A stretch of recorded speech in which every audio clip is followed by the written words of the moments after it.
Okay, well, it's the end of the game. The Boks have won. It's 4 in a row. They won 18-12 against the All Blacks. We're still here at Cape Town Stadium with my colleague Gavin Rich. Not quite his 12-point scenario, but closer to mine, Gav. But just probably because the Boks just weren't on song again, but they managed to win. I think I actually said it could be another Twickenham, which is a lot more than just 12. Yeah. And I really did believe that. I think what the Boks did that I didn't expect today was that they were quite loose again. I thought when they went back to the experienced guys, I thought that this was an indication that they were going to just try and shut the All Blacks out. But they tried to play a lot of rugby today, and particularly in that first half. There was a lot of throwing. This thing of throwing the ball behind players is becoming a bit of a sort of, I was going to say a pandemic, a bit of an epidemic for the Boks. Let's not go to pandemics now, please. Yeah, a little bit of an epidemic, and that let them down. They didn't protect, as we were saying in the press box, go up to the halfway mark when you kept on turning to me and with this concern and say your prediction was wrong. Well, in the first half, we didn't protect our possession. That was one of the big problems. Number of penalties given. They dominated the Springboks at the breakdown, and that was problematic. And at the halfway mark, I was thinking, well, maybe it could be the All Blacks who win with something to spare. But in the end, I think we always felt that the physicality would eventually take its toll, and the Springboks would be okay. But my big concern at half time when they were trailing by 6 points was that it'd come out and then concede a try like they did last week, and then they would be something like 13 points behind, and that would have been a long way back. So they did well to come out after half time and assert themselves. If I remember correctly, Damien McKenzie was wayward with a long distance penalty at that point. If he'd slotted that might have made it a different game. But you just got the feeling again that the Springboks were systematically taking control of the game physically, and in the end, my 12 points that you were talking about could have actually come to fruition, because if Cheslin hadn't tried that little drop goal at the end and the Springboks had taken another phase or two, they were right on the All Black line. They would have scored a try, converted it, and the winning margin would have been 13. So fine margins, it could have been 13. Well, I look at it. I mean, part of their problem was I think they played so much rugby in their own half. Yeah. And instead of maybe playing a bit more percentages, and I know there's this whole thing of we want to play a more expansive game plan, etc. Cheslin Colby looked incredibly dangerous whenever he got the ball, and Damon Delenda was a worthy man of the match. But to me, it was almost like you're playing in the wrong side, and the All Blacks were good at the breakdown. They attacked us at the breakdown. The Boks were, to be honest, rather slack at the back. They got better as the game went on, and especially when Malcolm Marx got onto the field, and Kwagga Smith and Elric Lowe did a lot of work off the ball, those type of guys. The breakdown was a problem. And if you're the All Blacks fan, you're an All Blacks fan and you're watching this, Tyrell Lomax getting the yellow card pretty much in the same fashion as the All Blacks got the card last week at the wrong time of the game. It sort of just tipped the scales in the Boks' favour. And Damon McKenzie missing 3 kickable penalties. One hit the post, and the All Blacks almost scored from it. Jordy Barrett, I think, jumped up and got the ball. It was a quite close call at there. There were some close calls from both sides. But at the end of the day, you always felt the Boks sort of had it in them. Even though it wasn't clinical, and I think the good thing from a Springbok point of view is you've got this almost stranglehold down the All Blacks, and you can only get better. Well, déjà vu, the phrase déjà vu comes to mind. In that first half, I think we both said that it was almost like a replay of last week. They were making similar mistakes to the previous week. And another phrase that comes to mind for me is growing pains, because that's really what it is. Yeah. You can't expect the Boks to sort of change their game to something different and it to happen overnight, and that they actually were able to prevail today whilst making so many mistakes, and while going through those, because that's what they are. They're going through growing pains in the sense of like how often they try to run the ball wide from deep in their own half. They never used to do that. They used to attack. They used to attack off transitional ball. I mean, there used to be transitional attacks like counter attacks, but to actually sort of run it, almost from phase play in their own half wasn't the Bok way in the past. I do think they've got to work on their attack. They've got to work on the skill levels. If you look at the two teams, I've always said that what separated the Boks from the All Blacks back in the days of yore when the All Blacks were dominating South Africa, I used to say that, well, one thing that they always have is more skill, more ball skill in the forwards. And much though I love Jasper Wiese, I think he's a great number 8. I think that he lacks a little bit of finesse at times, and there are other players too that something that the All Blacks would where the All Blacks would hold on to the ball and they would like put these little pop passes through and they would hold on to them. The South Africans were still guilty of too many elementary errors, too many handling errors, and that held them back. But that's a work in progress. That's something that's going to take time. Something that Tony Brown's obviously working on, and obviously somebody like Mazili Stick, the assistant coach. He works on that aspect with them. So the one thing that always impresses me about Rassie is he's got everything covered. And he was talking in the press conference afterwards about how much work they do on readying themselves for situations where they're down to 14 men because of yellow cards. And we heard Sia yesterday talking about how he becomes Ardie severe during the week when Marco's playing, Marco van Staden, because he wants to put him through the paces and get him ready to play against Ardie Severe. It's just amazing how much intricate attention to detail there is in the Springbok team, and it's a big reason for their success. Yeah, and I think we must realise. I mean, they've started this journey. Rassie wants 50 players to go to the next World Cup. You've got to give players. This was the older players, older when I say in inverted commas, the more experienced players, and a lot of them haven't played for a number of weeks. I mean, somebody like Andre hasn't really had a full game. Willie Leroux, I don't know when last he played. To be very honest, he's the type of player. I thought he had a up and down game tonight. He did a couple of good things, but Willie's the type of player, when it doesn't work for him, it doesn't work. I thought Grant Williams was exceptional and in a different role, because when he needed to kick, his box kicks were actually quite pinpoint, which is not something we normally talk about. And he darted a couple of times, so I think he was really good. David Delenda, I think we both remarked about it during the game, how he's almost becoming a forward coming around the side, close to the rucks. A lot of players sort of put their hands up there, but all in all, it felt like sometimes more individual performances rather than a team performance. Yeah, well, there was a time during the game when I was sort of thinking to myself, well, the older guys coming back, the more experienced guys like Andre and Willie weren't covering themselves in glittering gold, and I think that I think what was probably going through both of our minds was that maybe we just play the youngsters if this is what's going to happen. But then there's also other areas that maybe you don't think of straight away, and Rassie did mention it after the game. Andre's defence was outstanding, and him and Grant together, because Grant Williams is so quick, he's able to defend both sides of the set piece because he can get across there quickly. And Andre has played at inside centre before, and he defends like an inside centre. I'm not saying that Sasha Feinbergman Gomazulu's defence is poor either. I mean, he's a very physical player and he's very good at that. But Andre's obviously done it a lot more at international level. So that was an area of the game where the Boks excelled, and keeping the All Blacks down to 0 tries in a game like that where the All Blacks did front up front. I mean, it wasn't as if the reason I said that I thought it might be another Mbombela, or actually what I said to you away from our interview yesterday was that I think it might be between Mbombela, where it was a 16-point margin, and Twickenham, where it was a 28-point margin. The reason I thought that was I thought that the South Africans would dominate physically from the start, like they did at Twickenham and like they did at Mbombela. But in Mbombela last year, they weren't good at finishing. I thought they might be better at finishing. I thought they might be more controlled and measured today, and controlled and measured isn't something that they were. Perhaps, and Rassie again sort of mentioned it in the post-match press conference. Perhaps it comes down to them being a little bit emotional. I mean, they put a lot into winning the Freedom Cup. I mean, it's not something I really sort of thought about much, to be honest.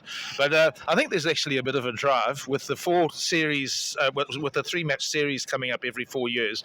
I think there might be a bit of a drive on the South African part and maybe even the New Zealand part to start to like put this rivalry like up on a pedestal and sort of like really promote it and push it as an alternative to the Bledisloe Cup, which is no longer competitive.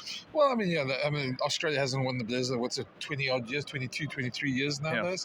John Mitchell was the coach, I think, when they lost all, I think, or the All Black coach, I think, probably, if I remember correctly. Job, if I remember right. No, there was a World Cup that cost him his job, but he was you're right. the World Cup defeat to the Australians. In fact, they must have won the Bledisloe Cup that in 2003 because they beat Australia by 50 points, I think, in Brisbane, and they also won so they would have won the Bledisloe Cup then, but I think it was the previous year that they last lost it. Let's talk about that rivalry a little bit. I mean, that's the one thing. You and I have both we've been at all the Boks tests this year. I think you missed Bloemfontein, but the others you were all there. This was only Portugal. Well, yeah, it was only Portugal. But if you look at it, I made the comment a couple of times now that we were at the Ireland Test games, and this to me was a step up from Ireland. Absolutely. I mean, we just in the restaurants before the game. I mean, okay, there wasn't a test in Cape Town, so against Ireland, so we can't really compare the two. We don't want to compare apples to oranges, but I just felt that the in Joburg as well. It's just that there's so much respect between these two teams. There's so much sort of almost awe, which the people who watch them sort of hold both teams. I mean, South Africa's physicality, the All Black skills levels, and it was a hugely physical game again today. I mean, it was just like sitting here. I don't know if you pick it up as much on TV, but you see the guys go in and you sort of think. I think Skalk Burger mentioned it somewhere during the week. He said that he sometimes watches when he's watching the game at Ellis Park last week. He sort of thought, like, did I ever sort of take hits like that? And for Skalk to say that, that's quite something, because I don't think you got a tougher rugby player than Skalk Burger. Yeah, I think the one thing I found this week, I go, and you'll see it on the channel as well, I go into the stands and I record the national anthem, and I'm sort of standing between the fans there when I do it, and I was standing there for the haka, and the weirdest thing was, it was all Springbok supporters around me, but when they go Kaupangu and they go down, they go, yeah. Like half the fans around me also made that sound as well, and it was quite bizarre, but you could see how people were enjoying it. Well, the respect. Yeah. I know they asked for respect. I mean, there was a sign up on the big screen saying please respect the haka, but at Ellis Park last week, I don't think people would have. I mean, no. I think there's a sort of like maybe an aggression there that's different to here. Joburg people. Yeah, and I don't know if it's Joburg people or what it is, but and actually the other thing we didn't see was All Black supporters, local based All Black. I mean, there was the odd one or two, but there wasn't that. I mean, there was all this, and I thought it might be nonsense actually. From what I hear, I've always heard that. I remember Rob Wagner, when he was the Western Province chief executive, used to say that most of the guys who come up and support the Crusaders, and they come from the Eastern Cape, and if you're sort of putting your name in a lottery to be part of a day like this, and you're in the Eastern Cape, you're obviously not going to come up here if you're not going to bring your friends with you. So that maybe that was why, but there wasn't a heck of a lot of All Black support and evidence here today. But it was okay. It was good that the Sapphire Boeing flew over before the haka and then after the haka, and not during the haka. I think last week was just a timing error. For those who don't know Gavin, he loves flying so much he'll travel by car anywhere before he flies, and he was a bit worried because it was 50 meters above the stadium. It was very low. It's a smaller plane than last week. But I mean, if it crashed into the stadium, it's still going to cause the same. It's going to cause the same Thankfully, problems. Nothing like that happened, but we did take a walk around the stadium as well, and the video is also around. You can see where you see how many Springbok supporters were, and I think we probably counted 10, if that. I wasn't counting, but probably maybe there weren't a lot. And I mean, I was feeling very self-conscious at one stage because I'm dressed in black, and I was thinking, well, maybe they're going to think I'm the only All Black fan here, which of course I'm not. No. But you were in red. It's as a journalist, you want to be neutral, so we're probably the sort of rare minority that weren't wearing green and gold today. Yeah, no, the stadium was. Although there's green and gold on this. Oh yes, you're right. There is, but yeah, I mean, there's tons of people around, and you really could feel how they were enjoying this game. Looking, I suppose, what's next, I think I made the point that we've had this conversation sort of off camera, but New Zealand go back now. They should win the Bledisloe Cup. Can't see Australia beating them.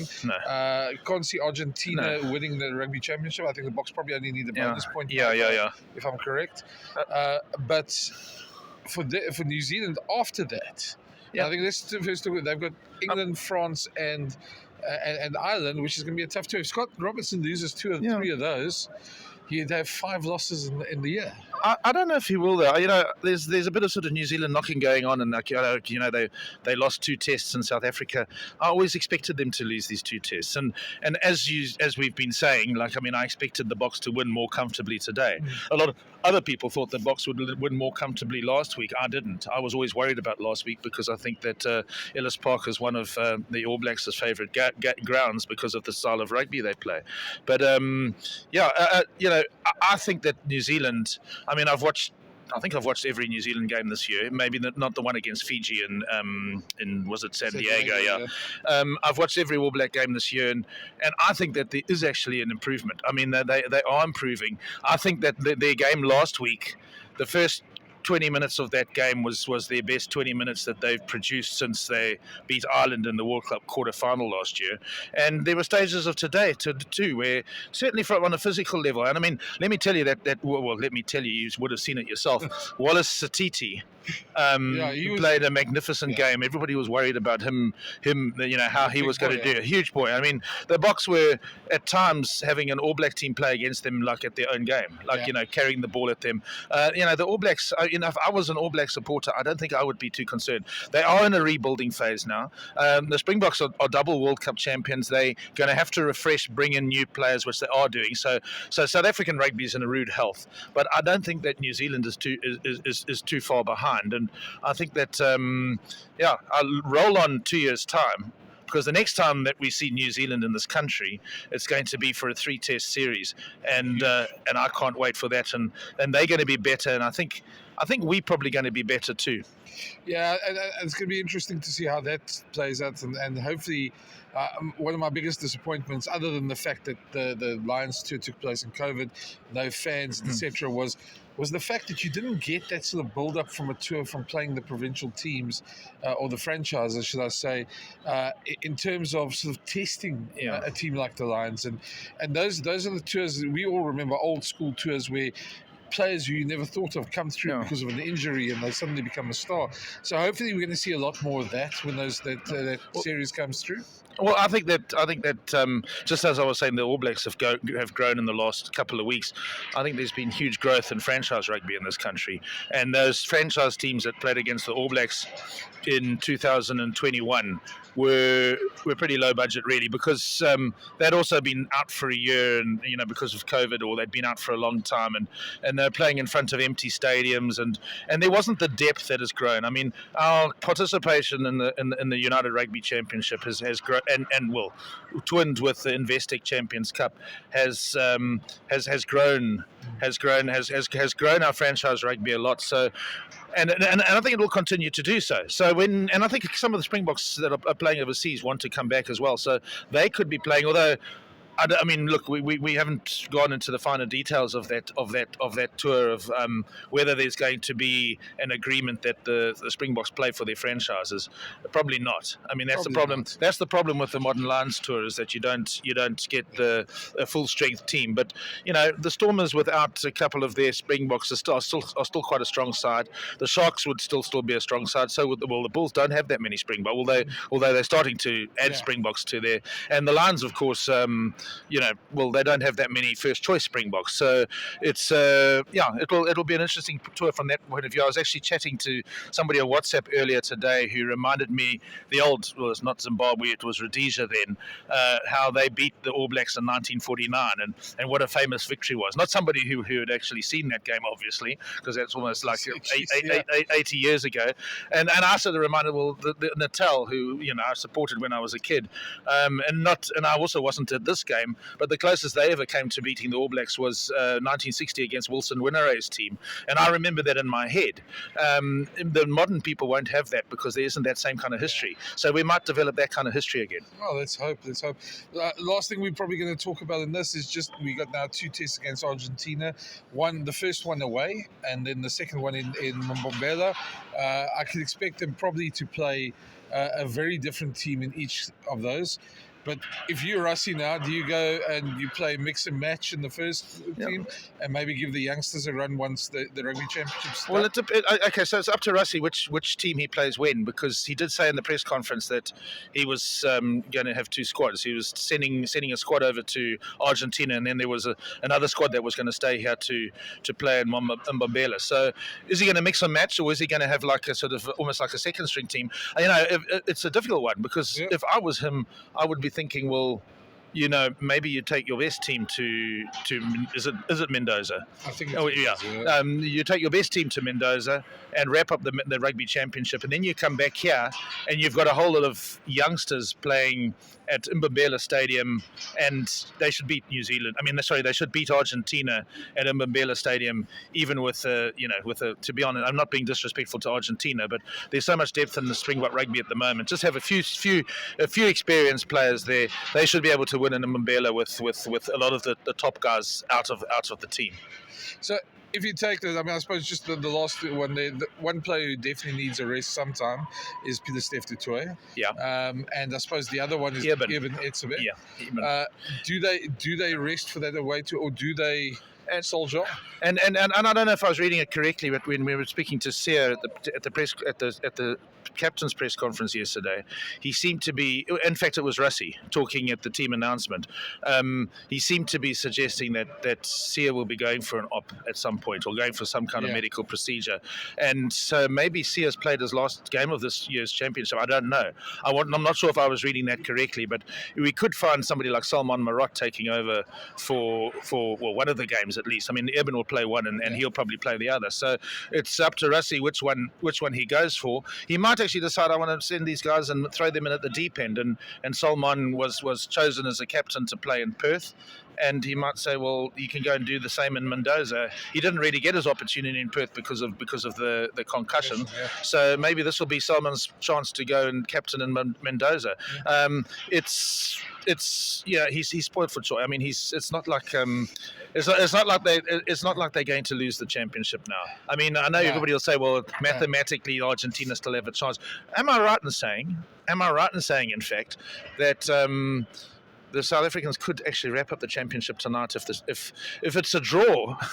If it's a draw tonight, South Africa wrap it up. Yeah, well, Argentina, as far as I know, are on 5 points, Australia on 4. So the best Argentina can do is, well, they can get 15 points out of it. And I think the Boks are now on 18. Yeah. So if Argentina win their remaining 3 games, and that means the 2 against the Boks, they can still win the championship. But I think the chances of that happening are pretty rare. Well, the Boks would at least pick up a bonus point somewhere. Yeah. Especially, I would think at Mbombela, definitely. Well, they're not going to. We're talking rubbish. We know they're not going to lose both games. That's ridiculous. Gavin's always a lot more bold than me. No, but that is ridiculous. That's even more ridiculous than me saying that today was going to be another Twickenham. Get real. That's true. But listen, it's fabulous. We've all been on the wrong side of these results. We've seen the 57-0s and the 57-15s and the 52-16s and all those. How nice is it just to watch a Bok team that's four games in a row, 6 out of the last 8 or something like that. You know what I did the other day? I was researching some story. I can't remember which one it was and for who I was writing, but I remember before this series this mini series against the All Blacks started, I was going. In fact, it was after the All Blacks lost to Argentina, and I thought, jeepers, they're in a big hole now. I went online and I came across an article by Mark Hinton that was written in 2017 after the 57-0, where he said, is this the end of the great rivalry? Is this like the end of the Boks, and like, what are we going to do? Like, we don't have this great rivalry anymore. And now we're getting to a point where I wouldn't say that because the All Blacks are still good enough. I mean, they're still. I mean, they're two mighty teams that clash against each other. But more and more, I fear for New Zealand rugby because they were used to that sort of perennial success.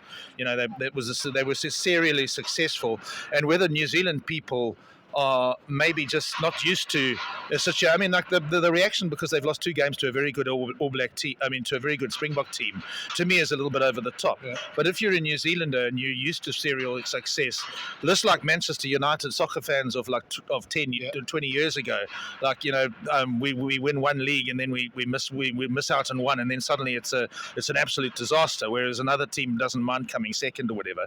It's a similar situation. So I remember reading that article by Mark, and I remember thinking 7 years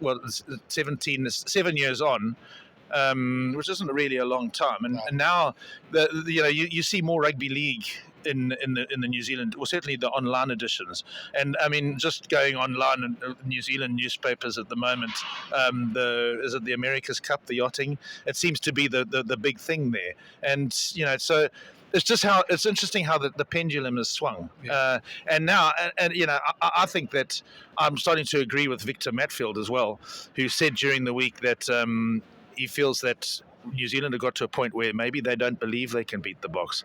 And I think that after these 2 defeats, that there might be some truth in that. That maybe there's going to start to become because the fact that the games are close, everybody says, that means that they're closely matched. But the fact that the Boks keep winning the close ones sometimes can be more sort of damaging psychologically than if they were beaten properly. Yeah. I mean, you say that. I mean, the first thing that comes to mind is how many times what Scott Robertson said tonight in the press conference was small margins, mate, small margins. How many times have we heard Springbok coaches say small margins, small margins?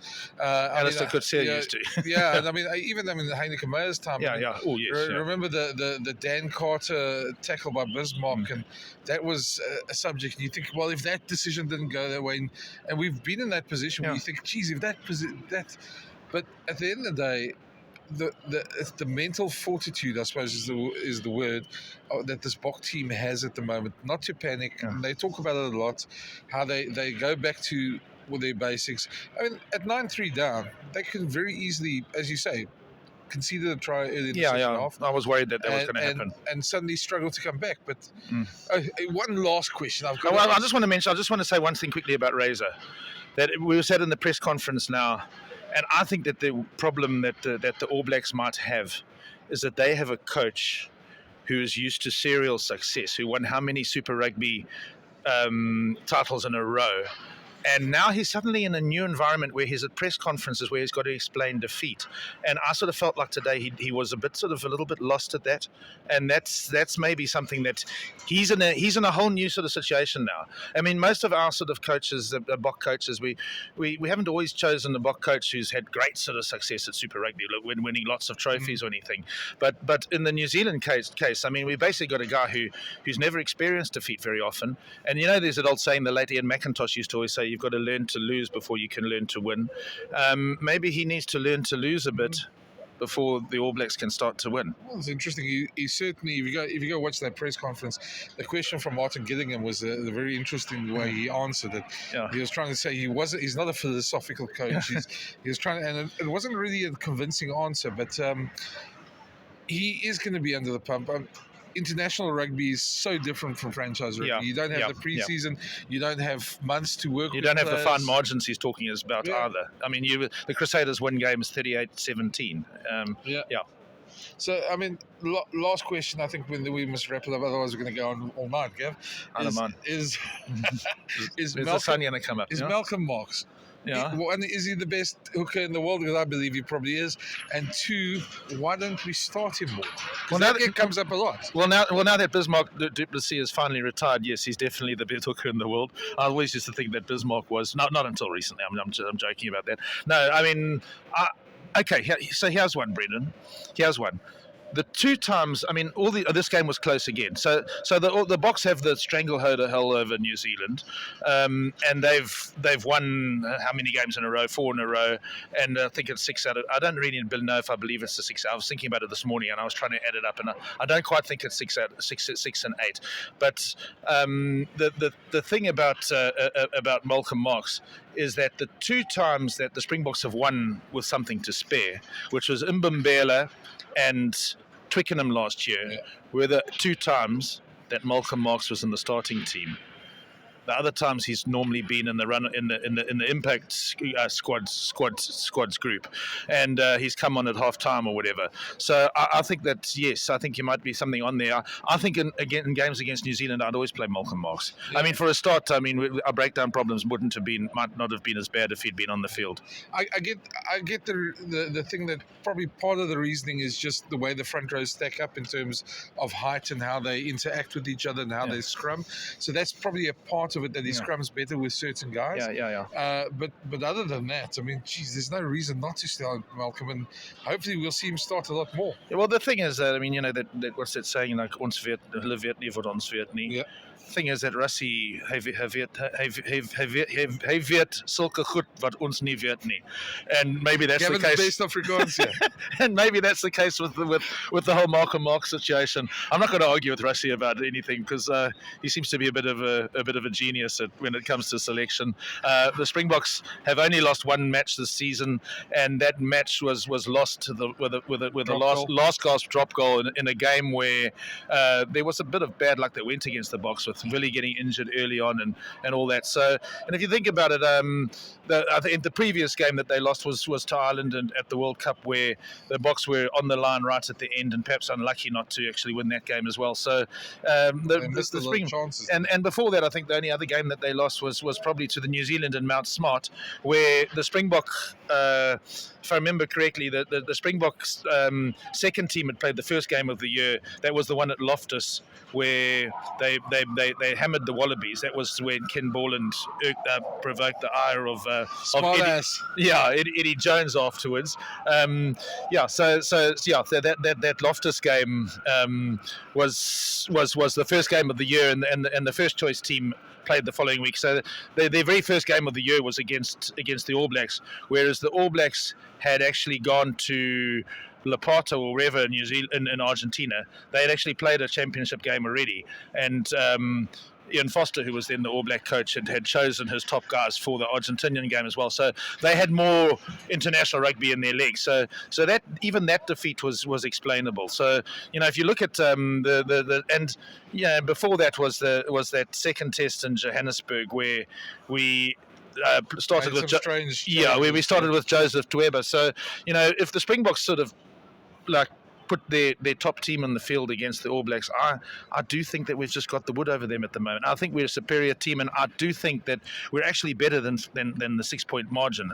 I'm not going to go back to saying, well, it should have been a Twickenham, but the All Blacks were too good to let it be another Twickenham tonight.